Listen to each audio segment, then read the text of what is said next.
5000-ഓളം വർഷം കഴിഞ്ഞും തകർന്നു വീഴാതെ നിൽക്കുന്ന മനുഷ്യനിർമ്മിതിയാണ് പിരമിഡുകൾ. എന്തുകൊണ്ടായിരിക്കും പിരമിഡുകൾ കാലത്തെ അതിജീവിച്ച് നിൽക്കുന്നത്? ഒറ്റവാചകത്തിലെ ഉത്തരം ഫിസിക്സിലെ നിയമങ്ങൾ പ്രകാരം അതിന് ഇനിയും തകർന്നു വീഴാനാകില്ല എന്നാണ്. വിശദീകരിക്കാം. നിങ്ങൾ ഒരു ടിപ്പറിൽ കുറെ കല്ലും മണ്ണും ഒരിടത്ത് കൊണ്ടുപോയി തട്ടുക. എന്തായിരിക്കും അതിന്റെ രൂപം? ഒരു കൽക്കൂന അല്ലേ? അതായത് പിരമിഡ്. മറ്റൊരു തരത്തിൽ പറഞ്ഞാൽ ഉയരത്തെ അപേക്ഷിച്ച് തറ വിസ്തീർണം വളരെ കൂടിയ ഒരു രൂപം. ഫിസിക്സിലെ നിയമങ്ങൾ പ്രകാരം ഏറ്റവും സ്ഥിരതയുള്ള രൂപങ്ങളിലൊന്നാണ് പിരമിഡ്.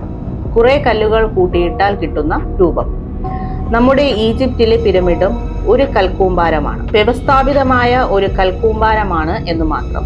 ആ കൽക്കൂമ്പാരത്തിന് വീണ്ടും തകർന്ന് വേറെ രൂപമാകാനാകില്ല. വ്യവസ്ഥാപിതമായ കൽക്കൂമ്പാരമായ പിരമിഡ് തകർന്നാൽ സ്ഥാപിതമല്ലാത്ത കൽക്കൂമ്പാരം ഉണ്ടാകും. അത്ര തന്നെ. നമ്മുടെ തഞ്ചാവൂരിലെ ബൃഹദേശ്വര ക്ഷേത്രം 1000 വർഷത്തിന് ശേഷവും തകരാതെ നിൽക്കുന്നത് എന്തോ എഞ്ചിനീയറിംഗ് അത്ഭുതം എന്ന മട്ടിലാണ് പറയാറ്. അതും ഒരു പിരമിഡ് തന്നെയാണ്. അതിന്റെ നിഴൽ ഭൂമിയിൽ പതിക്കയില്ല എന്നതും വലിയ അത്ഭുതമായി പറയാറുണ്ട്. ഉയരത്തെ അപേക്ഷിച്ച് തറ വിസ്തീർണം കൂടിയാൽ നിഴൽ താഴെ പതിക്കില്ല. ഇനി നമുക്ക് മുല്ലപ്പെരിയാറിലേക്ക് വരാം. അവിടെയുള്ളത് ഗ്രാവിറ്റി ഡാമാണ്. എന്ന് വെച്ചാൽ വളരെ ലളിതമായി പറഞ്ഞാൽ കുറെ പാറകൾ ഒരിടത്ത് കൂട്ടിയിട്ട് വെള്ളം തടഞ്ഞു നിർത്തിയിരിക്കുന്നു. ഡാമുകൾ, വിശേഷിച്ചും ഗ്രാവിറ്റി ഡാമുകൾ, പിരമിഡ് രൂപത്തിലാണ്. അതായത് താഴെ വീതി വളരെ കൂടുതലും മുകളിലേക്ക് പോകുമ്പോൾ വീതി കുറഞ്ഞും വരുന്ന രൂപം. ഒരു 6 പാക്ക് ജിമ്മനെയും അതേ ഉയരമുള്ള ഒരു സുമോ ഗുസ്തിക്കാരനെയും സങ്കല്പിക്കുക. ആരെയായിരിക്കും തള്ളി വീഴ്ത്താൻ എളുപ്പം? അല്ലെങ്കിൽ ഒരു മതിൽ സങ്കല്പിക്കുക. ഇനി അതേ ഉയരത്തിലുള്ള ഒരു പിരമിഡ് സങ്കല്പിക്കുക. ഏതാണ് തള്ളി മറിച്ചിടാൻ കൂടുതൽ ബലം ചെലുത്തേണ്ടി വരിക? ഉത്തരം വ്യക്തമാണല്ലോ. ഇതേ തത്വം തന്നെയാണ് പിരമിഡിന്റെ കാര്യത്തിലും പ്രവർത്തിക്കുന്നത്. ഇനി ഈ പിരമിഡ് രൂപത്തിലുള്ള ഡാമിന് കൂടുതൽ സ്ഥിരത നൽകാൻ അഥവാ കെട്ടി നിർത്തിയിരിക്കുന്ന വെള്ളത്തിന്റെ തള്ളൽ പ്രതിരോധിക്കാൻ എന്തൊക്കെ ചെയ്യാൻ കഴിയും? ഏറ്റവും പ്രകടമായ ഉത്തരം അതിന്റെ ഭാരം കൂട്ടുക എന്നായിരിക്കും. കുറെ കൂടി പാറകളും കോൺക്രീറ്റും അതിനു മുകളിൽ നിക്ഷേപിക്കുക. 100 കൊല്ലം മുമ്പ് ഡാം പണിയുമ്പോൾ അന്ന് സിമന്റും കോൺക്രീറ്റും ഒന്നും ഇല്ലാതിരുന്നത് കൊണ്ട് ചുണ്ണാമ്പാണ് പകരം ഉപയോഗിച്ചിരുന്നത്. അത് കാലക്രമത്തിൽ വെള്ളത്തിൽ ഒലിച്ചു പോയി പാറകൾ ഇളകിപ്പോകാം. 2 രീതിയിൽ ഇത് അണക്കെട്ടിനെ ദുർബലപ്പെടുത്തും. ഒന്ന്, പാറകളുടെ കൂട്ടിപ്പിടുത്തം കുറയാം. പാറകൾ ഇളകി ഒലിച്ചു പോകാം. പാറകളും ചുണ്ണാമ്പും നഷ്ടപ്പെടുന്നതോടെ ഡാമിന്റെ ഭാരം കുറയാം. വെള്ളം അതിനെ തള്ളിമറിച്ചിട്ടേക്കാം. അപ്പോൾ എന്തു ചെയ്യാം? സിമന്റും കോൺക്രീറ്റും ഉപയോഗിച്ച് അണക്കെട്ടിനെ പൊതിയാം. കൂട്ടത്തിൽ ഡാമിന്റെ ചെരുവു ഭാഗം കുറെ കൂടി കൂട്ടിയെടുക്കാം. ഇതുകൊണ്ട് 3 ഗുണങ്ങളുണ്ട്. അകത്തുള്ള വസ്തുക്കൾ ഒലിച്ചു പോകില്ല. ഡാമിന്റെ മൊത്തം ഭാരം കൂടും. ഡാമിന്റെ തറ വിസ്തീർണം കൂടും. ഇത് 3ഉം ഡാമിനെ ബലപ്പെടുത്തും. ഇനിയും വെള്ളത്തിന്റെ തള്ളൽ ബലം പ്രതിരോധിക്കാൻ മാർഗങ്ങളുണ്ട്. ഉരുക്കു കേബിളുകൾ ഉപയോഗിച്ച് വെള്ളത്തിനടിയിലെ പാറയും ഡാമിന്റെ മുകളിലെ കോൺക്രീറ്റുമായി ബന്ധിപ്പിക്കുക. വെള്ളത്തിന്റെ തള്ളൽ ഉരുക്ക് കേബിളിലെ വലിവ് ബലമായി താഴെ പാറയിലേക്ക് കൈമാറ്റം ചെയ്യപ്പെടും. ഉദാഹരണത്തിലൂടെ വ്യക്തമാക്കാം. നിങ്ങൾ തറയിൽ ഉറപ്പിച്ചിരിക്കുന്ന ഒരു വടം ബലമായി വലിച്ചു പിടിച്ചിരിക്കുന്നു എന്ന് സങ്കല്പിക്കുക. നിങ്ങളെ പുറകിലേക്ക് തള്ളി വീഴ്ത്താൻ പ്രയാസമായിരിക്കും. തത്വത്തിൽ ഒരു ഗ്രാവിറ്റി ഡാം ഇങ്ങനെ പലവിധ മാർഗങ്ങൾ ഉപയോഗിച്ച് എത്ര കാലം വേണമെങ്കിലും പുതുക്കി ഉപയോഗിക്കാം. മുല്ലപ്പെരിയാർ ഒരിക്കലും തകരില്ല. കാരണം അതിന് തകരാനാകില്ല. അത് ഭാരത്തെ അടിസ്ഥാനമാക്കി പ്രവർത്തിക്കുന്ന ഡിസൈനാണ്. പിരമിഡ് ആകൃതിയിലുള്ളതാണ്. പിരമിഡ് തകർന്നാലും അതിന്റെ ഭാരം കുറയണമെന്നില്ല. വേഴ്സ്റ്റ് കേസ് സെനാരിയോ, അവിടെ ഒരു ഭൂമികുലുക്കം ഉണ്ടായി എന്ന് കരുതുക. നേരത്തെ ഉണ്ടായിരുന്ന വ്യവസ്ഥാപിതമായ കൽക്കൂമ്പാരം പോയി ഒരു സാധാ കൽക്കൂമ്പാരമായി അത് അവിടെ തന്നെ കാണും. തീർച്ചയായും ഡാം ഉപയോഗശൂന്യമാകും. കാരണം അതിനുള്ളിലെ ഇൻസ്പെക്ഷൻ ഇടനാഴികളും മറ്റ് സംവിധാനങ്ങളും തകർന്നേക്കാം. ഡാമിലെ വെള്ളം മുഴുവൻ മാസങ്ങളോ ആഴ്ചകളോ അല്ലെങ്കിൽ പരമാവധി വന്നാൽ ദിവസങ്ങളോ കൊണ്ട് ചോർന്നു പോകും. അല്ലാതെ ഇവിടെ ചിലർ പറയുന്ന പോലെ വെള്ളം കുത്തിയൊലിച്ച് വന്ന് രാത്രിക്ക് രാത്രി മധ്യ കേരളം മുങ്ങിപ്പോകുകയൊന്നുമില്ല. നിലവിലെ സാഹചര്യത്തിൽ മുല്ലപ്പെരിയാർ സുരക്ഷിതമാണ്. അത് നിങ്ങൾ കേൾക്കാൻ ഇഷ്ടപ്പെടുന്ന അഭിപ്രായമാണെങ്കിലും അല്ലെങ്കിലും.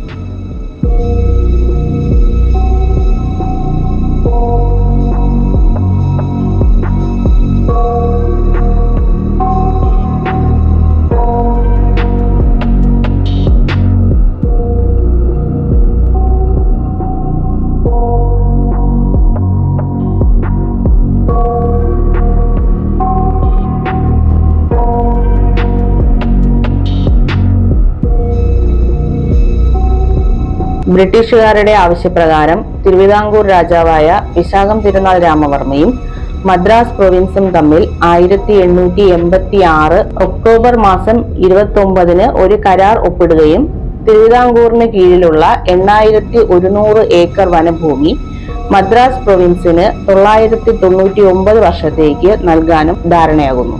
പെരിയാർ ലീസ് ഡീഡ് അനുസരിച്ചുള്ള ഈ വനഭൂമിയിൽ ജലസേചന ആവശ്യത്തിനായി ഒരു തടയണ കെട്ടാനായി 1874 മദ്രാസ് ചീഫ് എഞ്ചിനീയറായ ജോൺ വാക്കർ പെനിക്യുക്കിനെയും ആർ സ്മിത്തിനെയും നിയമിച്ചു. ഇന്ന് തമിഴ്നാട് അതിർത്തി പ്രദേശങ്ങളിൽ സ്ഥിതി ചെയ്യുന്ന ശിവഗിരി കുന്നിൽ നിന്ന് ഉത്ഭവിക്കുന്ന പെരിയാറിന്റെ പോഷക നദികൾ ഈ വനഭൂമിയിലൂടെയാണ് ഒഴുകുന്നത്. 5398 ചതുരശ്ര കിലോമീറ്റർ വൃഷ്ടിപ്രദേശമുള്ള പെരിയാറിന്റെ ജലസമൃദ്ധി തിരിച്ചറിഞ്ഞ പെനിക്യുക്ക് കൃത്രിമ തടാകം നിർമ്മിക്കാനുള്ള അനുയോജ്യമായ സ്ഥലം നിശ്ചയിച്ച് 1882 ഡാമിന്റെ ഡിസൈൻ സമർപ്പിക്കുന്നു. 1887 1895 കാലയളവിൽ ഡാം നിർമ്മിക്കുകയും കമ്മീഷൻ ചെയ്ത് പ്രവർത്തനം ആരംഭിക്കുകയും ചെയ്തു. ഡാമിന്റെ നിർമ്മാണ കാലഘട്ടത്തിൽ സിമന്റ് പ്രചാരത്തിലില്ലാതിരുന്നതിനാൽ ലോകത്ത് സുർക്കി, ലൈം, മണ്ണ് മിശ്രിതങ്ങളെയാണ് കല്ല് വെച്ച് കെട്ടാൻ പശയായി ഉപയോഗിച്ചിരുന്നത്. 20-ാം നൂറ്റാണ്ടിലാണ് സിമന്റ് കണ്ടെത്തുന്നത്. 1925 പേറ്റന്റ് കിട്ടിയെങ്കിലും വ്യാവസായികാടിസ്ഥാനത്തിൽ സിമന്റ് നിർമ്മാണം തുടങ്ങാൻ പിന്നെയും വർഷങ്ങളെടുത്തു. ഇഷ്ടികപ്പൊടി ചൂടാക്കിയെടുത്ത മിശ്രിതത്തെയാണ് സുർക്കി എന്ന് പറയുന്നത്.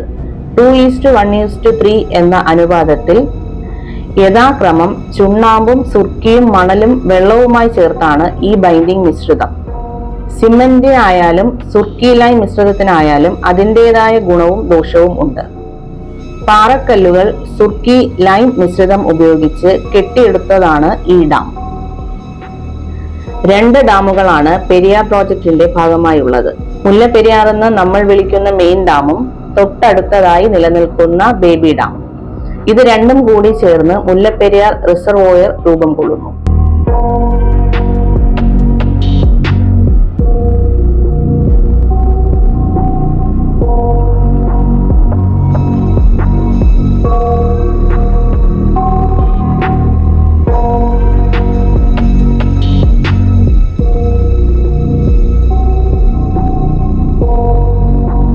റിസർവോയറിൽ 106.5 അടിയിൽ ടണൽ സ്ഥാപിച്ച് ഇതിലെ വെള്ളം തമിഴ്നാട് വൈദ്യുത നിർമ്മാണത്തിനും ജലസേചന ആവശ്യത്തിനുമായി ഉപയോഗിച്ചു വരുന്നു. വേനൽക്കാലത്ത് വറ്റിവരണ്ടു പോകുന്ന വൈഗൈ നദിയുടെ ജീവൻ നിലനിർത്തുന്നതും മുല്ലപ്പെരിയാറിലെ വെള്ളമാണ്. 68,558 ഹെക്ടർ കൃഷിഭൂമിയിലേക്ക് തമിഴ്നാട് ഈ വെള്ളം ഉപയോഗിക്കുന്നുമുണ്ട്. ഡാമിന്റെ സ്പിൽവേ സ്ഥിതി ചെയ്യുന്നത് ഡാം സ്ട്രക്ചറിലല്ല എന്നത് ഈ പ്രോജക്റ്റിന്റെ പ്രത്യേകതയാണ്. ഡാമിൽ നിന്ന് അല്പം മാറിയാണ് സ്പിൽവേ സ്ഥിതി ചെയ്യുന്നത്. ആകെ 13 ഷട്ടറുകളാണ് നിലവിലുള്ളത്. 8000 ക്യൂമിക്സിലധികം വെള്ളത്തെ കൈകാര്യം ചെയ്യാൻ ഈ സ്പിൽവേക്ക് കഴിയും. നിർമ്മിക്കുമ്പോൾ അത് സുർക്കി മിശ്രിതം ഉപയോഗിച്ചുള്ള ഒരു മേസണറി ഡാം ആയിരുന്നെങ്കിൽ അതിന്റെ കാലാകാലമായുള്ള പുനരുദ്ധാരണത്തിലൂടെ ഇന്നത് സംഭരണിയിലെ ജലത്തിന്റെ ഭാഗത്ത് ലൈം സുർക്കി കോൺക്രീറ്റ്, റബിൾ മേസണറിയും അതിന്റെ ഡൗൺ സ്ട്രീമിലേക്ക് ഗ്രൗട്ടഡ് ഓപ്പൺ ജോയിന്റ്സും 10 മീറ്റർ വീതിയുള്ള കോൺക്രീറ്റ് ബാക്കിങ്ങുമുള്ള കോമ്പോസിറ്റ് ഹെട്രോജീനിയസ് സ്ട്രക്ചറായി മുല്ലപ്പെരിയാർ മാറിയിട്ടുണ്ട്.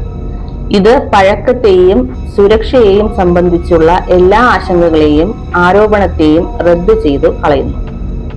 ഇന്ത്യയിൽ ബ്രിട്ടീഷ് ഭരണം അവസാനിക്കുകയും സംസ്ഥാനം പുനഃസംഘടിതമാവുകയും ചെയ്തതോടെ തിരുവിതാംകൂറും മദ്രാസ് പ്രൊവിൻസും ഒപ്പുവെച്ച പെരിയാർ ലീസ് ഡീഡ് ഇല്ലാതാകുമോ എന്ന ഭയത്താലും കരാർ പുതുക്കേണ്ടത് അനിവാര്യമായതിനാലും തമിഴ്നാട് പല തവണയായി കേരള ഗവൺമെന്റുമായി ചർച്ച നടത്തുകയുണ്ടായി.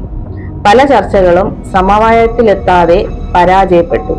എന്നാൽ 1970 ചില നിബന്ധനകളോടെ അന്നത്തെ മുഖ്യമന്ത്രിയായിരുന്ന സി അച്യുതമേനോൻ കരാർ പുതുക്കി ഒപ്പുചാർത്തുന്നു. എന്നാൽ അതിനു മുമ്പേ തന്നെ മുല്ലപ്പെരിയാർ ഡാമിനെ സംബന്ധിച്ച് ആശങ്കയും പേടിയും കേരളത്തിനുണ്ടായിരുന്നു. അങ്ങനെ പതുക്കെ പതുക്കെ അഭ്യൂഹങ്ങളിലൂടെയും രാഷ്ട്രീയ വിവാദങ്ങളിലൂടെയും മുല്ലപ്പെരിയാർ വിവാദം വികാരഭരിതമാകാൻ തുടങ്ങി. 1990-ലും 2000-ലും തമിഴ്നാടും കേരളവും തമ്മിൽ വലിയ വാഗ്വാദങ്ങളും ഉണ്ടാകുന്നു. മുല്ലപ്പെരിയാറിലെ ജലനിരപ്പ് 136 അടിയാക്കണമെന്നായിരുന്നു കേരളത്തിന്റെ ആവശ്യം. എന്നാൽ തമിഴ്നാട് 142 അടിയിലേക്ക് ഉയർത്തണമെന്ന ആവശ്യത്തിലും ഉറച്ചുനിന്നു. മുല്ലപ്പെരിയാർ എൻവയോൺമെന്റൽ പ്രൊട്ടക്ഷൻ ഫോറം 2001 ഒരു റിട്ട് പെറ്റീഷൻ സമർപ്പിക്കുന്നതോടെ അതുവരെ ഉണ്ടായിരുന്ന വിവാദങ്ങൾ നിയമ പോരാട്ടത്തിലേക്ക് കടന്നു. തമിഴ്നാടും കേരളവും കേസിൽ കക്ഷി ചേർക്കപ്പെടുന്നു. വാദത്തിനും പരിശോധനയ്ക്കും ശേഷം കേന്ദ്ര ജല കമ്മീഷനോട് കോടതി റിപ്പോർട്ട് തേടുന്നു. കേരളവും തമിഴ്നാടും കേന്ദ്ര ജല കമ്മീഷനും അംഗമായ കമ്മീഷനെ ഏർപ്പെടുത്തുന്നു. 1. മുല്ലപ്പെരിയാർ ഡാം ഘടനാപരമായും ഭൂമിശാസ്ത്രപരമായും ശക്തമല്ല. 2. ബ്രിട്ടീഷ് കാലത്തെ കരാർ ഇക്കാലത്ത് നിലനിൽക്കയില്ല. 3. മുല്ലപ്പെരിയാർ ഡാമിൽ വെള്ളമുയർത്തിയാൽ ഗുരുതരമായ പരിസ്ഥിതി പ്രശ്നങ്ങൾ ഉണ്ടാകും. 4. മുല്ലപ്പെരിയാറിൽ ജലനിരപ്പ് ഉയർത്തുന്നത് ഇടുക്കി വൈദ്യുത പദ്ധതിക്ക് ആവശ്യമായ വെള്ളം കിട്ടാത്ത സാഹചര്യമുണ്ടാകും. ഇങ്ങനെ നിരവധി വാദങ്ങൾ കേരളം മുന്നോട്ട് വയ്ക്കുന്നുണ്ട്. കേരളത്തിന് ഒരു കൃത്യമായ കാരണമായിരുന്നില്ല എതിർപ്പിന് പിന്നിൽ. മറിച്ച് എല്ലാ വിഷയവും തമിഴ്നാടിനെ എതിർക്കാനായി കേരളം ഉപയോഗിച്ചിട്ടുണ്ട് എന്ന് കാണാം. കമ്മീഷനും കോടതിയും കേരളത്തിന്റെ ആശങ്കകൾ ഓരോന്നായി പരിശോധിക്കുകയും ഒന്നിനും അടിസ്ഥാനമില്ലെന്ന് കണ്ടെത്തുകയും ചെയ്യുന്നു. 2006 ഫെബ്രുവരിയിൽ തമിഴ്നാടിന് അനുകൂലമായ സുപ്രീം കോടതിയിൽ നിന്ന് താൽക്കാലിക ഉത്തരവുണ്ടാകുന്നു. തമിഴ്നാടിന് 142 അടിയിലേക്ക് വെള്ളം ഉയർത്താൻ അനുമതി ലഭിച്ചതോടെ അതേ വർഷം മാർച്ച് മാസത്തിൽ 2003 Kerala irrigation and water conservation act Kerala നിയമസഭ ഭേദഗതി ചെയ്യുകയും സുപ്രീം കോടതി വിധിയെ മറികടക്കാൻ ശ്രമിക്കുന്നു.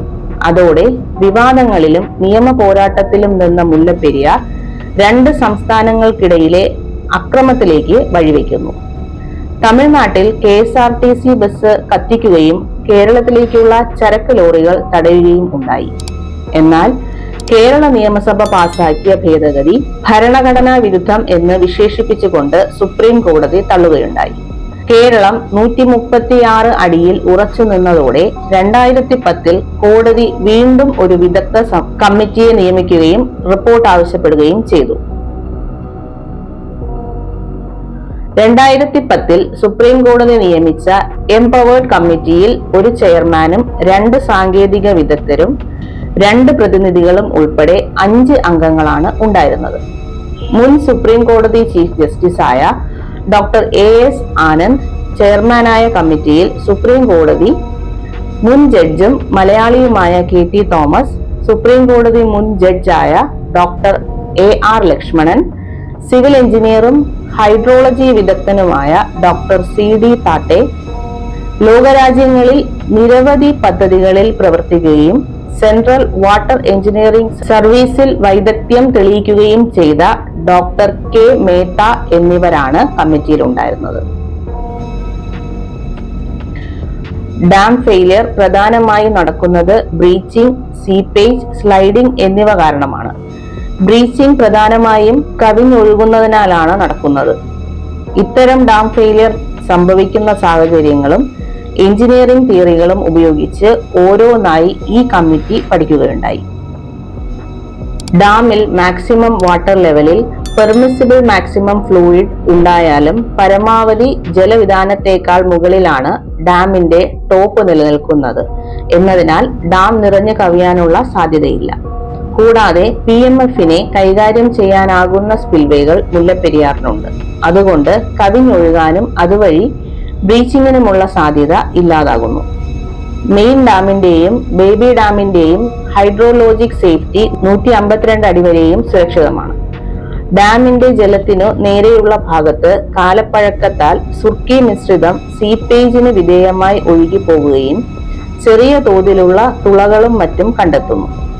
സുർക്കി മിശ്രിതത്തിന്റെ സീപ്പേജ് തോത് കമ്മിറ്റി ശാസ്ത്രീയമായ രീതിയിൽ കണക്കാക്കുകയും അത് ഡാമിന്റെ ശക്തിപ്പെടുത്തൽ നടത്തുന്നതുവരെ 0.006 ക്യൂമിക്സും പിന്നീട് 0.002 ക്യൂമിക്സും ആണെന്ന് കണ്ടെത്തി 116 വർഷമായി ആകെയുള്ള മിശ്രിതത്തിന്റെ 4% താഴെ മാത്രമേ ഈ ഒഴുകിപ്പോക്കിലൂടെ നഷ്ടമായിട്ടുള്ളൂ എന്നും അത് അപകടകരമായ നിരക്കല്ലെന്നും മനസ്സിലാക്കുന്നു.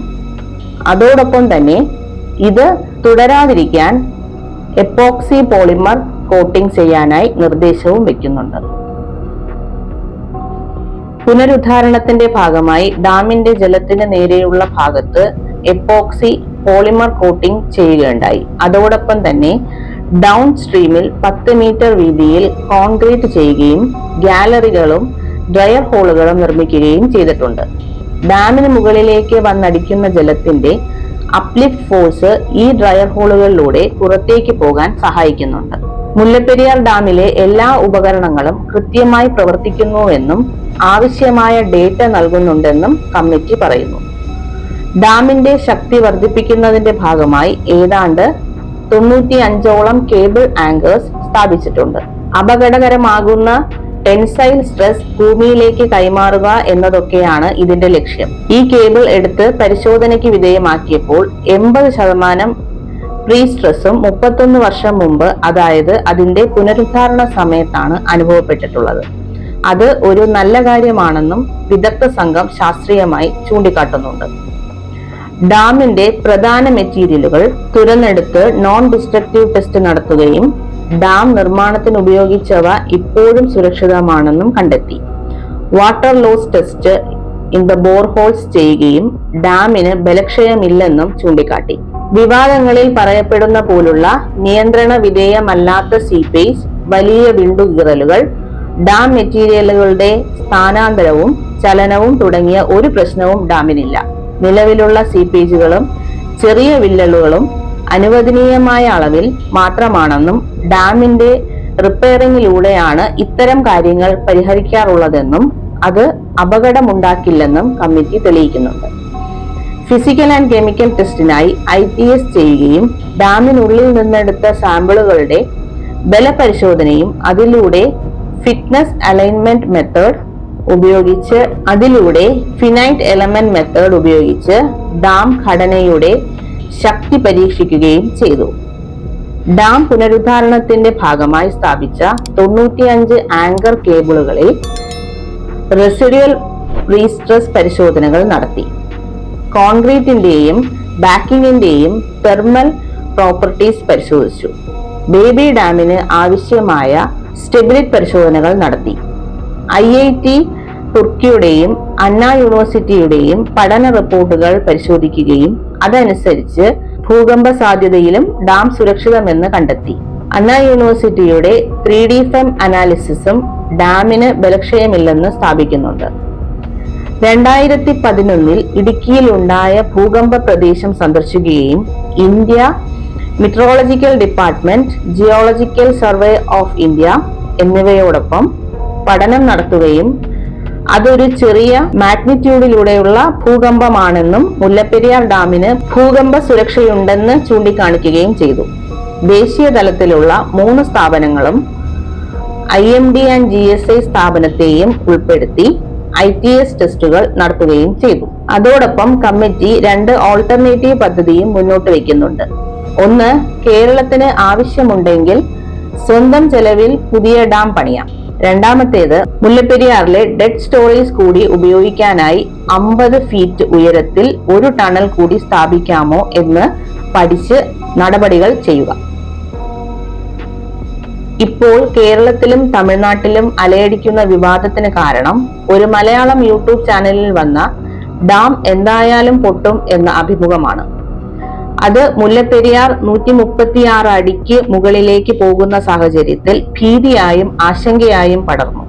കേരളത്തിലെ പ്രമുഖ സിനിമാ താരങ്ങളും മുല്ലപ്പെരിയാർ ഡീകമ്മീഷൻ ചെയ്യണമെന്ന ഹാഷ്ടാഗുമായി പ്രതികരിച്ചതോടെ തമിഴ്നാട്ടിൽ മലയാളത്തിലെ ഈ നടന്മാരുടെ കോലം കത്തിക്കലും ഇടുക്കിയെ തമിഴ്നാടിനോട് ചേർക്കണമെന്ന രീതിയിലൊക്കെ പ്രതിഷേധം നടന്നു വരുന്നുണ്ട്.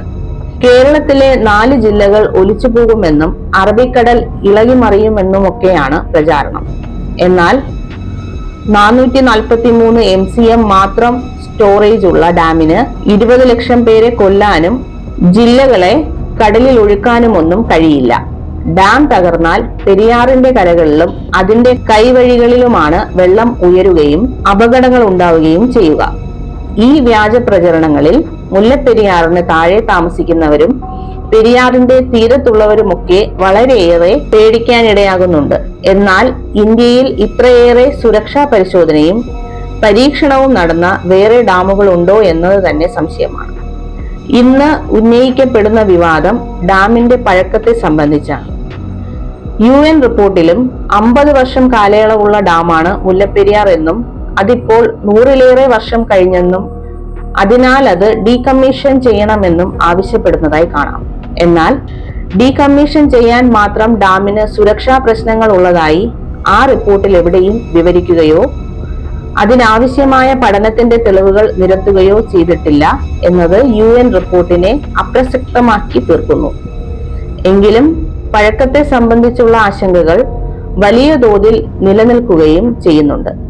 അതിനുള്ള വ്യക്തമായ നിർവചനവും ഉത്തരവും സുപ്രീം കോടതി നിയമിച്ച എംപവേർഡ് കമ്മിറ്റി നൽകുന്നുണ്ട്. For dams, the term life exists in name only and is neither real or actual. ഡാമിനെ സംബന്ധിച്ച് ലൈഫ് എന്നത് യാഥാർത്ഥ്യമല്ലെന്നാണ് സൂചിപ്പിക്കുന്നത്. അതിനർത്ഥം ഒരു ജീവിയെയോ ജീവനെയോ പോലുള്ള കോശവിഭജനവും ലൈഫ് സ്പാനും ഡാമുകൾക്ക് ബാധകമല്ല.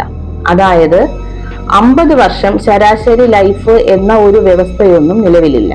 മറിച്ച് അത് മറ്റ് ഘടകങ്ങളുമായി ബന്ധപ്പെട്ട് കിടക്കുന്നു.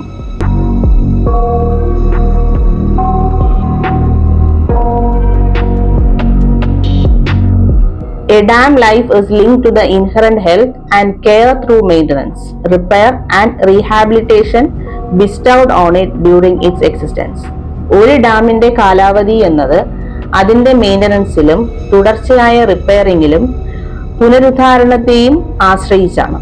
അതായത് നല്ല രീതിയിൽ മെയിൻറ്റെയിൻ ചെയ്യുകയും പുനരുദ്ധാരണം നടത്തുകയും ചെയ്താൽ ഡാമിന്റെ ലൈഫ് എന്നത് 50 മുതൽ 100 വർഷത്തിലൊന്നും തീരുന്നില്ലെന്നർത്ഥം. ഡാമിനെ സംബന്ധിച്ച മറ്റൊരു ചോദ്യമാണ് ഇത് ഒരിക്കലും ഡീകമ്മീഷൻ ചെയ്യേണ്ടതില്ലേ എന്നത്. എന്നാൽ ഏത് ഡാമും എന്നെങ്കിലും ഡീകമ്മീഷൻ ചെയ്യേണ്ടതുണ്ട് എന്നതുകൊണ്ട് അത് ഇന്ന് തന്നെ പൊളിച്ചു കളയേണ്ടതുണ്ടോ എന്ന ചോദ്യം പ്രസക്തമാകുന്നുണ്ട്. മുല്ലപ്പെരിയാറിൽ ജലനിരപ്പ് ഉയരുമ്പോൾ കൂടുതൽ വെള്ളം തമിഴ്നാടിന് കൊണ്ടുപോയിക്കൂടെ എന്ന സംശയങ്ങളും ഉയരുന്നുണ്ട്. എന്നാൽ രസകരമായൊരു കാര്യം, സുപ്രീം കോടതി നിയമിച്ച എംപവേർഡ് കമ്മിറ്റി അംഗമായ KT തോമസ് കമ്മിറ്റി റിപ്പോർട്ടിനോട് വിയോജിച്ചുകൊണ്ട് ഒപ്പുവെക്കുകയും അതിന്റെ കാരണങ്ങൾ നോട്ടീസ് ചെയ്യുകയും ചെയ്തിട്ടുണ്ട്. അതിൽ ചൂണ്ടിക്കാട്ടുന്നത് ഇടുക്കിയിൽ 70 TMC കപ്പാസിറ്റി ഉണ്ടായിട്ടും ഞങ്ങൾക്ക് 54 TMC വെള്ളം മാത്രമേ കിട്ടുന്നുള്ളൂ എന്നും മുല്ലപ്പെരിയാറിലെ ജലനിരപ്പ് 136 അടിയിൽ നിന്ന് കൂടിയാൽ ഞങ്ങൾക്ക് ഇടുക്കി ഡാമിലേക്ക് ആവശ്യമായ വെള്ളം കിട്ടില്ലെന്നും പറയുന്നുണ്ട്. അതായത് ഇന്ന് വെള്ളം തമിഴ്നാടിന് കൊണ്ടുപോയിക്കൂടെ എന്ന് കേരളീയർ ചോദിക്കുമ്പോൾ ഒരു കാലഘട്ടത്തിൽ മുല്ലപ്പെരിയാറിലെ വെള്ളം നമുക്ക് കിട്ടാത്തത് കൂടിയായിരുന്നു നമ്മൾ ജലനിരപ്പ് ഉയർത്തരുതെന്ന് പറയാനുള്ള ഒരു കാരണമെന്നതാണ്. കേരളം മുന്നോട്ട് വെച്ച ഡാമിന്റെ ബലക്ഷയം, പരിസ്ഥിതി പ്രശ്നം, വെള്ളം കിട്ടുന്നില്ല എന്ന പരാതി, കരാറിനെ സംബന്ധിച്ച പരാതി എല്ലാം ഇന്ത്യയുടെ പരമോന്നത കോടതി നിരുപാധികം തള്ളിയ വിഷയമാണ്. അതാണ് വസ്തുത. അതോടൊപ്പം 136 അടിക്ക് മുകളിൽ ഉയർത്തുമ്പോൾ മുല്ലപ്പെരിയാറിന് താഴെ ജീവിക്കുന്നവർക്ക് മാനസികവും ശാരീരികവുമായ ബുദ്ധിമുട്ടുണ്ടാകുന്നുവെന്നും 6 മുതൽ 12 വയസ്സ് വരെയുള്ള കുട്ടികൾക്ക് സൈക്കോസിസ് വരുന്നെന്നും റിപ്പോർട്ടിനെ വിയോജിച്ചുകൊണ്ട് കേരളം പങ്കുവയ്ക്കുന്നുണ്ട്. ഡാമിനെ കുറിച്ച് അനാവശ്യമായ വിവാദവും ആശങ്കയും പ്രചരിപ്പിക്കുന്നതിനാലല്ലേ ഇത്തരം പ്രശ്നം? അത്തരം ആശങ്കകൾ പ്രചരിപ്പിക്കാതിരിക്കുകയല്ലേ പരിഹാരമെന്ന ചോദ്യത്തിന് മുന്നിൽ ആ വാദത്തിന്റെ നിലനിൽപ്പും അസ്തമിക്കുന്നു. കേരളത്തിൽ ബാലിശമായ വാദങ്ങൾ പറഞ്ഞുകൊണ്ട് തൽപര കക്ഷികളും രാഷ്ട്രീയക്കാരും നടത്തിയ പ്രചാരണങ്ങൾ ഇന്നും ഒരുപാട് മനുഷ്യരുടെ ഉറക്കം കെടുത്തുന്നുണ്ട്. അത് ഇനിയെങ്കിലും ഇല്ലാതാകേണ്ടത് അനിവാര്യമാകുന്നു.